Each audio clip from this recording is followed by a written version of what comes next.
رب اشرح لي صدري ويسر لي أمري واحلل عقدة من لساني يفقهوا قولي. رضيت بالله ربا وبالإسلام دينا وبمحمد صلى الله عليه وسلم نبيا ورسولا. الله أكبر الله أكبر الله أكبر. لبيك لبيك لبيك يا رسول الله صلى الله عليه وسلم. أحمدك اللهم يا مجيب كل سائل، والصلاة والسلام على من هو أفضل الوسائل وعلى آله وأصحابه ذوي الفضائل. اما بعد فاعوذ باللہ من الشیطان الرجیم. بسم اللہ الرحمن الرحیم. وَمِمَّنْ خَلَقْنَا أُمَّةً يَهْدُونَ بِالْحَقِّ وَبِهِ يَعْدِلُونَ. صدق اللہ العظیم وصدق رسولہ النبی الکریم الامین. ان اللہ وملائکتہ یصلون علی النبی یا ایہا الذین آمنوا صلوا علیہ وسلموا تسلیما. الصلاة والسلام علیکہ یا سیدی یا رسول اللہ وعلی آلک واصحابک یا حبیب اللہ. خشک شاخوں کو وہ تازہ گلاب دیتے ہیں، عہد پیری کو وہ پھر سے شباب دیتے ہیں. پڑھ لے درود غفلت نہ کر خدا کی قسم، تیرے سلام کا وہ اب بھی جواب دیتے ہیں. الصلاة والسلام علیکہ یا سیدی یا رسول اللہ وعلی آلک واصحابک یا حبیب اللہ. بحمد اللہ ملا حق سے عقیدہ اہل سنت کا. بحمد اللہ ملا حق سے عقیدہ اہل سنت کا. پڑھا ہے قدسیوں نے بھی قصیدہ اہل سنت کا. زمیں ہے اہل سنت کی زمانہ اہل سنت کا. بنایا رب نے جنت کو ٹھکانہ اہل سنت کا. کسی کی ایڈ کی جانب نہیں اٹھتی نظر اپنی، خدا نے بھر دیا اتنا خزانہ اہل سنت کا. زبان مصطفیٰ سے یہ ملا ہم کو لقب واضح، عطائے مصطفیٰ ہے آب و دانہ اہل سنت کا. اٹھو منزل ملے گی تو مزے کی نیند سو لیں گے، کرو اب کام تھوڑا سا روزانہ اہل سنت کا. سنو فکر رضا میں ہی بقا ہے آج بھی اپنی، کوئی تجھ کو نہ بھٹکائے بیگانہ اہل سنت کا. اللہ تبارک و تعالی جل جلالہ وعم نوالہ واتم برہانہ وعظم شانہ وجل ذکرہ وعز اسمہ کی حمد و ثنا، اور حضور سرور کائنات مفخر موجودات زینت بزم کائنات دستگیر جہاں غم گسار زماں سید سروراں حامی بے کساں قائد المرسلین خاتم النبیین احمد مجتبیٰ جناب محمد مصطفیٰ صلی اللہ علیہ وآلہ واصحابہ وبارک وسلم کے دربار گوہر بار میں ہدیہ درود السلام عرض کرنے کے بعد رب ذوالجلال کے فضل اور توفیق سے نئے ہجری سال کے آغاز کے موقع پر بصیر پور شریف کی سرزمین پر سنی کانفرنس کا انعقاد کیا جا رہا ہے. حضرت مولانا محمد اظہر ضیاء جلالی صاحب کی شادی کے موقع پر آج کی اس عظیم الشان کانفرنس کا انعقاد ہو رہا ہے۔ محرم الحرام کے مقدس لمحات ہیں اور بصیر پور شریف حضرت فقیہ اعظم محمد نور اللہ نعیمی صاحب قدس سیر العزیز کی یہ مقدس بستی ہے جس میں ہم اس کانفرنس کے اندر شریک ہیں۔ کثیر تعداد میں علماء و مشائخ جلوہ گر ہیں۔ اتنی بڑی بڑی شخصیات کے ان میں سے کسی ایک کا میزبان ہونا بھی بہت بڑا شرف ہے۔ مولانا محمد اظہر ضیاء صاحب مبارکباد کے مستحق ہیں کہ کتنے بڑے بڑے آستانوں کے سجادہ نشین اور کتنی بڑی علمی شخصیات کو انہوں نے جمع کیا ہے۔ پیر طریقت، رہبر شریعت، پروردہ آغوش ولایت حضرت میاں ولید احمد شرک پوری صاحب سجادہ نشین آستان عالیہ شرک پور شریف جو بھی رونق افروز ہوئے، آپ سٹیج پہ جلوہ گر ہیں۔ پیر طریقت، رہبر شریعت حضرت خواجہ محمد عامر صاحب کوریجہ سجادہ نشین کوٹ میٹن شریف، آپ بھی رونق افروز ہیں۔ پیر طریقت، رہبر شریعت حضرت پیر سید شبر محی الدین قصوری سجادہ نشین خواجہ دائم الحضوری قصور شریف، پیر طریقت، رہبر شریعت سید جمال الدین حسن نظامی سجادہ نشین پاک پتن شریف، پیر طریقت، رہبر شریعت حضرت مفتی محمد لطف اللہ نوری صاحب زیدہ شرفہ، پیر طریقت، رہبر شریعت حضرت قبلہ فیض الحبیب اشرفی صاحب سجادہ نشین آستان عالیہ 39 شریف، مناظر اسلام حضرت علامہ مفتی محمد عابد جلالی صاحب حضرت پیر سید محمد نصیر الدین شاہ صاحب، پیر طریقت حضرت پیر دلبر شاہ گیلانی صاحب، صاحبزادہ محمد حسن صاحب، حضرت علامہ مولانا محمد صدیق مصفی صاحب، کثیر تعداد میں علماء و مشائخ اس کانفرنس میں جلوہ گر ہیں۔ میری دعا ہے رب ذوالجلال تمام علماء و مشائخ اور تمام عوام اہل سنت کی حاضری اپنے دربار میں قبول فرمائے۔ سنی کانفرنس میں امیر المومنین خلیفہ دوم سیدنا فاروق اعظم رضی اللہ تعالیٰ عنہ کہ یوم شہادت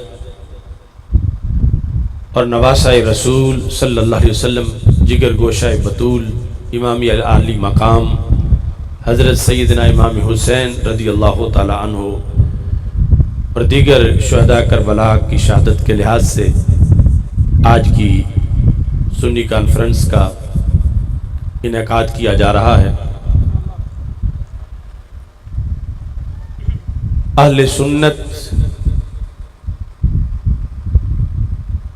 ایسا مقدس لقب ہے جو زبان رسالت سے حق پرستوں کو عطا کیا گیا ہے۔ قرآن مجید برہان رشید میں رب ذوالجلال نے یہ ارشاد فرمایا ہے وَمِمَّنْ خَلَقْنَا أُمَّةً يَهْدُونَ بِالْحَقِّ وَبِهِ يَعْدِلُونَ، ان لوگوں میں سے جنہیں ہم نے پیدا کیا ایک جماعت ایسی ہے جو حق کی ہدایت کرتی ہے اور اس پر عدل کے تقاضے پورے کرتی ہے۔ اس جماعت کو اہل سنت و جماعت کہا جاتا ہے۔ ہمارے دو تعارف ہیں، ہم مسلم بھی ہیں، سنی بھی ہیں۔ اسلام سے بھی ہماری پہچان ہے اور اہل سنت سے بھی ہماری پہچان ہے۔ اسلام سے باہر جو دوسرے مذاہب ہیں ان کے مقابلے میں، جیوز کرسچنز کے مقابلے میں، ہندوؤں سکھوں کے مقابلے میں ہماری پہچان اسلام سے ہے، اور اسلام کے اندر گھسے ہوئے 2 نمبر لوگوں کے مقابلے میں ہماری پہچان اہل سنت و جماعت سے ہے۔ اور یہ اپنی اپنی جگہ دونوں پہچانیں ضروری ہیں۔ اور لفظ اہل سنت اتنا ہی پرانا ہے جتنا کہ لفظ اسلام کی تاریخ پرانی، کیونکہ سید عالم نور مجسم شفیع معظم صلی اللہ علیہ وسلم نے اپنی زبان سے اس لفظ کی ادائیگی فرمائی اور اس کے اعزاز کو بیان کیا۔ اللہ تعالیٰ کا کروڑوں بار شکر ہے کہ صدیوں کے گزر جانے کے باوجود آج بھی ہم اس شرف پر قائم ہیں، اور پھر اسلام کی جتنی عمر ہے ان ساری صدیوں کے اندر صرف ہم وہ لوگ ہیں کہ جن کے عقیدے کے روشن مینار ہر صدی، ہر سال، ہر مہینہ، ہر ہفتہ اور ہر دن کے اندر تاریخ میں نظر آتے ہیں۔ نبی اکرم نور مجسم شفیع معظم صلی اللہ علیہ وسلم سے امام حسین رضی اللہ تعالی عنہ روایت کرتے ہیں، اور حضرت امام حسین رضی اللہ تعالی عنہ نے کربلا کے میدان میں وہ حدیث روایت کی، اور اس میں حضرت امام حسین رضی اللہ تعالی عنہ نے اس حدیث کے مشہور ہونے کا بھی ذکر کیا۔ الکامل کی 3 جلد میں صفحہ نمبر 419 پر یہ حدیث موجود ہے کہ امام حسین رضی اللہ تعالی عنہ نے مجمع عام میں لوگوں سے یہ فرمایا اولم یبلغکم قول مستفیض من رسول اللہ صلی اللہ علیہ وسلم، اے لوگو کیا تمہیں اللہ کے رسول علیہ السلام کی مشہور حدیث نہیں پہنچی؟ یہ تمہید ذکر کرنے کے بعد امام حسین رضی اللہ تعالی عنہ نے یہ بھی واضح کیا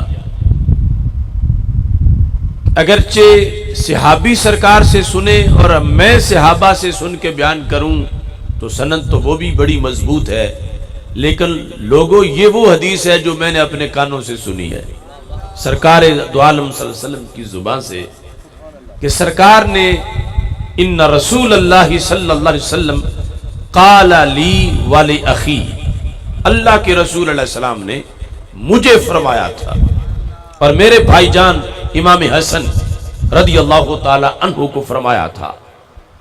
یعنی فرمایا جو سبق سرکار نے ہم 2 شہزادوں کو پڑھایا وہ سبق کربلا کے میدان میں حسین پوری دنیا تک پہنچانا چاہتا ہے۔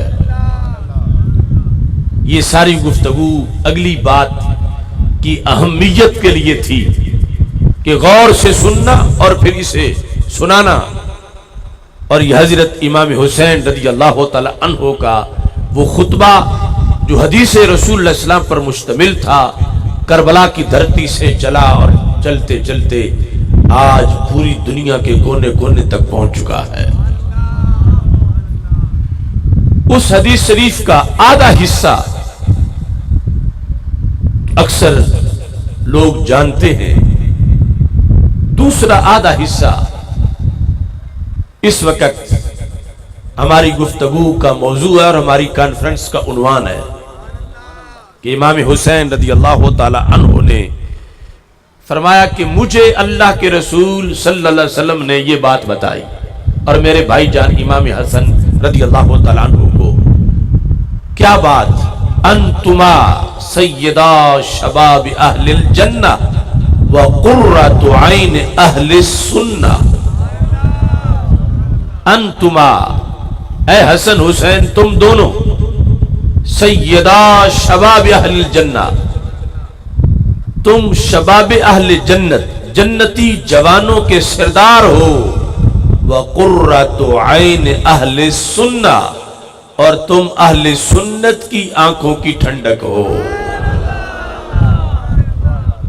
یعنی یہ کربلا کا خطبہ ہے جو امام حسین رضی اللہ تعالی عنہ نے اس تمہید سے بیان کیا کہ یہ قول مستفید ہے، رسول اللہ صلی اللہ علیہ وسلم کی مشہور حدیث ہے، اور سرکار نے سے میں نے خود سنی ہے، درمیان میں کوئی واسطہ نہیں، میں نے ڈائریکٹ سرکار سے سنی، سرکار نے مجھے فرمایا اور میرے بھائی جان امام حسن رضی اللہ تعالی عنہ کو فرمایا، انتما سیدا شباب اہل الجنہ وقرۃ عین اہل السنہ، کہ تم دونوں اے حسن و حسین جنتی جوانوں کے سردار ہو اور اہل سنت کی آنکھوں کی ٹھنڈک ہو۔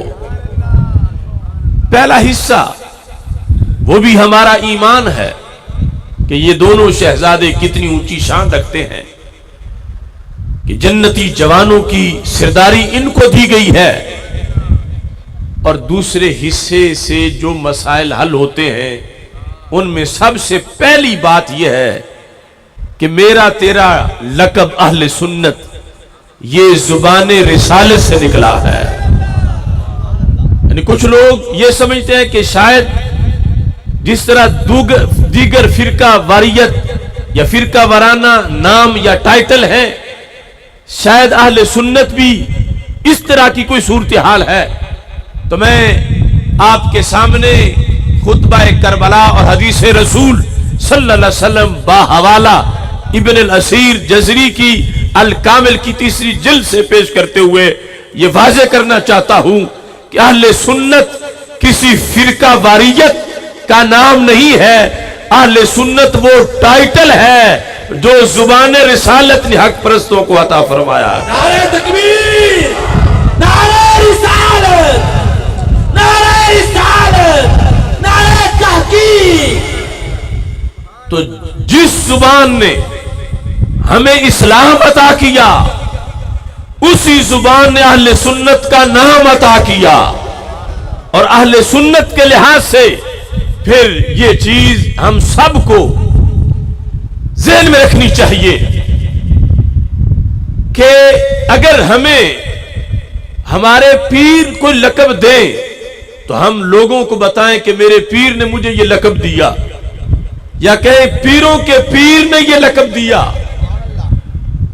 اور اس میں بڑی شان ہے کہ میرے استاد نے لقب دیا، یا داتا صاحب نے لقب دیا، یا بابا فرید نے لقب دیا، یا خواجہ غریب نواز نے لقب دیا، یا حضرت شیر ربانی نے یا مجدد الفسانی نے لقب دیا۔ یہ سارے لقب ان بزرگوں سے جو ملے بڑے ہیں، مگر اس لقب کا کیا کہنا جو نبیوں کے سلطان نے عطا فرمایا ہے۔ لہذا سنی ہونے پر رب کا شکر بھی ادا کرو، اور سنی ہونے پر عزت محسوس کرو، اسے چھپاؤ نہیں، اسے بتاؤ، اس کا اظہار کرو، اس کا پرچار کرو کہ لوگ تو وہ بھی ہیں آج اس معاشرے میں جو اپنے ٹائٹل انگریزوں سے منظور کراتے رہے کہ ہمیں یہ کہو، ہمیں وہ کہو، اور ہم وہ ہیں کہ ہمیں دنیا کے کسی ادارے سے رجسٹریشن کی ضرورت نہیں، ہمارا ٹائٹل اہل سنت دربار رسالت سے رجسٹرڈ ہو چکا ہے۔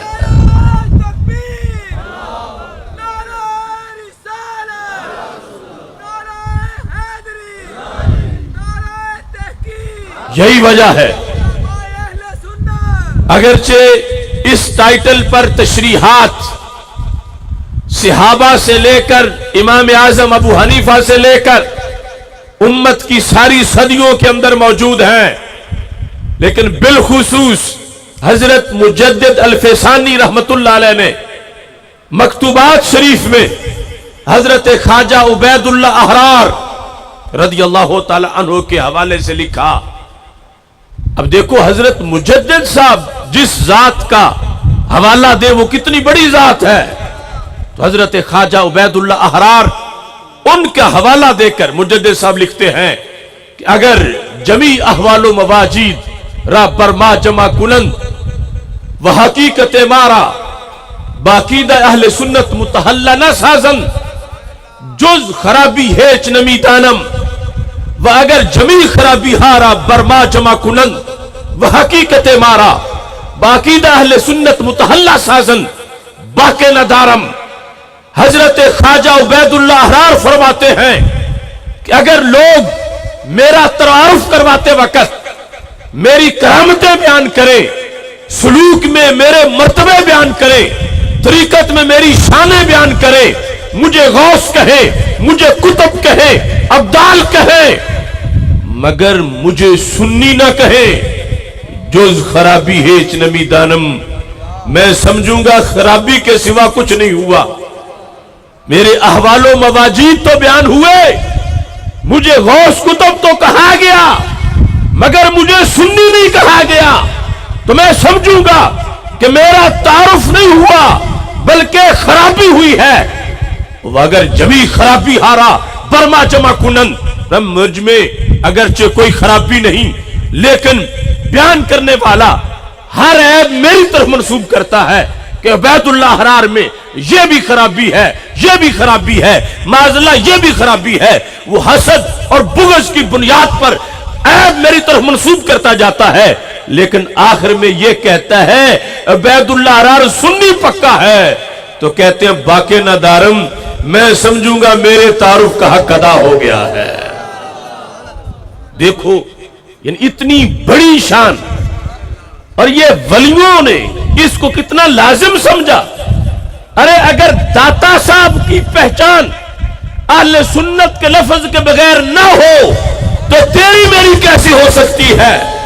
جب داتا صاحب لفظ اہل سنت پر اپنی تمام تحقیق مرتب کرتے ہیں، جب امام اعظم ابو حنیفہ اپنی کتاب وصیت کے اندر کہتے ہیں کہ اہل سنت کی 12 شرطیں ہیں، تو کیا کوئی تنگ نظر تھے کہ وہ مسلم کی 12 شرطیں بیان کرتے، سنی کی کیوں بیان کر رہے ہیں؟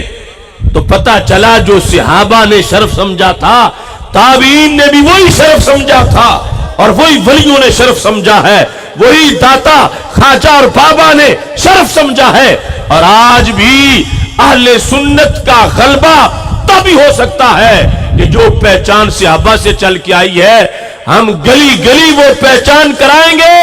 24 گھنٹوں میں اگر 1 گھنٹہ بھی اس لقب کا اظہار کرو تو میں کہتا ہوں اندھیرے خود ہی اپنے موت مر جائیں گے، اور ہر طرف اہل سنت کی حقیقت کا سورج طلوع ہو جائے گا۔ نعرہ تکبیر، نعرہ رسالت، نعرہ تحقیق، نعرہ غوثیہ، جماعت اہل سنت، جماعت اہل سنت، قائد ملت اسلامیہ۔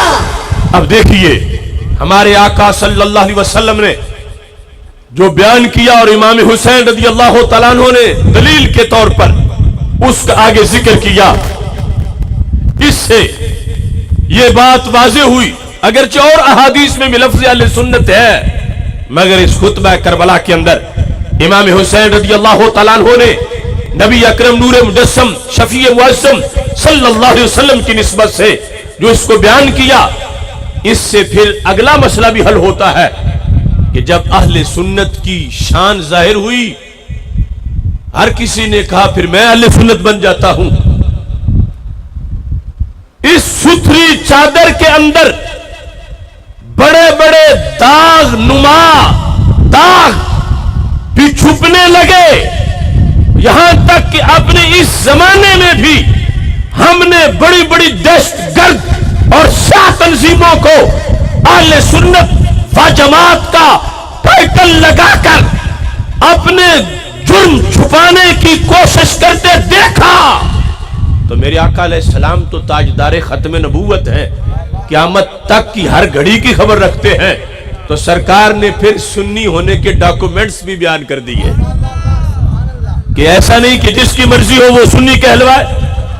دیر آر ڈاکومنٹس آف اہل سنت. سنی ہونے کی کچھ شرطیں ہیں، سنی ہونے کے کچھ ڈاکومنٹس ہیں، وہ ہوں تو پھر بندہ سنی کہلا سکتا ہے. ہر کوئی سنی نہیں کہلا سکتا. آخر دعویٰ کی کوئی دلیل ہوتی ہے.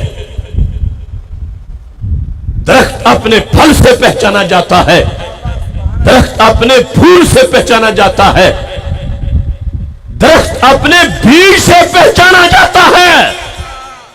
جس نے یہ دعویٰ کرنا ہے کہ میں سنی ہوں تو کہا جائے گا اپنا بیج تو چیک کراؤ کہاں سے آیا ہے، پنیری کہاں کی ہے، پھل کہاں کا ہے.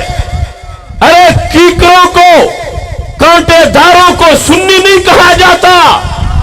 سنی کا بیج مدینہ شریف سے آیا ہے اور یہ وہ درخت ہے جس کا پھل پکے تو کبھی اس کو غریب نواز کہا جاتا ہے، پھل پکے تو کبھی بابا فرید کہا جاتا ہے، پھل پکے تو کبھی داتا گنج بخش کہا جاتا ہے، پھل پکے تو کبھی امام فضلہ خیر آبادی کہا جاتا ہے، پھل پکے تو کبھی مجدد الفیسانی کہا جاتا ہے، پھل پکے تو کبھی امام احمد رضا بریلوی کہا جاتا ہے، پھل پکے تو کبھی شیر ربانی کہا جاتا ہے.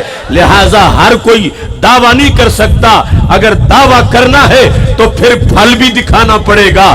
اگر 14 صدیوں میں ہمیں پھل اور پھول نظر آتے ہیں تو وہ اہل سنت و جماعت کے درخت کے نظر آتے ہیں کہ جو حضرت صدیق اکبر رضی اللہ تعالی عنہ سے سلسلہ شروع ہونے والا ہے اور ہند میں امام احمد رضا بریلوی نے اس کی خوشبوؤں کو تقسیم کیا ہے. نعرہ تکبیر، نعرہ رسالت، نعرہ تحقیق، نعرہ غوثیہ، اللہ محمد چار یار حاجی خواجہ قطب فرید. اس مسلک میں ہمارے آقا صلی اللہ علیہ وسلم نے یعنی چونکہ سرکار فرماتے اوتی تو جوامع الکلم، مجھے جامع کلمات عطا کیے گئے ہیں، تو پتا تھا کہ ملت کے اندر رافضیت کا فتنہ بھی ہوگا، خارجیت کا فتنہ بھی ہوگا. خارجی کہیں گے کہ ہم سنی ہیں اور رافضی کہیں گے ہم محب اہل بیت ہیں. تو امام حسین رضی اللہ تعالیٰ عنہ نے کربلا میں دونوں فیصلے سنا دیے سرکار کی زبان سے کہ دعویٰ کرنے سے کہ ہم محب اہل بیت ہیں صرف دعویٰ کافی نہیں، دیکھنا یہ ہے کہ سرکار نے ہاتھ کس پہ رکھا ہے. دعویٰ تو کوئی بھی کر سکتا ہے کہ ہم اہل بیت سے پیار کرتے ہیں، دیکھنا یہ ہے کہ سید عالم نور مجسم شفیع معظم صلی اللہ علیہ وسلم نے ٹکٹ کس کو دی ہے، سند کس کو دی ہے، کس کے حق میں فیصلہ کیا ہے. تو میرے آقا علیہ السلام کا فرمان امام حسین رضی اللہ تعالیٰ عنہ کربلا میں بیان کر رہے تھے کہ سرکار فرما کے گئے ہیں انتما سیدہ شباب اہل الجنہ وقرۃ عین اہل السنہ، کہ اے حسن حسین تمہارے ساتھ سچا پیار کرنے والوں کا نام اہل سنت و جماعت ہے. دیکھو مختصر الفاظ میں کتنے فیصلے، ہمارے نام کا تذکرہ، ہماری حقانیت، ڈاکومنٹس آف اہل سنت میں سے ایک بہت بڑی نشانی روافض کا رد، خوارج کا رد کہ ہر کوئی سنی نہیں کہلوا سکتا. سنی کے لیے شرط ہے کہ اس کا سینہ چیرا جائے تو ایک طرف حسن لکھا ہو دوسری طرف حسین لکھا ہو. کبھی بغض اہل بیت سے بنجر سینہ جو ہے اس کو سنی نہیں کہا جا سکتا. ہر کوئی اپنے لیے یہ ٹائٹل استعمال نہیں کر سکتا. دربار رسالت میں سنی ہونے کی یہ شرط بیان کی گئی کہ اس کے لیے محب اہل بیت ہونا ضروری ہے، اور دوسری طرف یہ واضح کر دیا گیا کہ ہر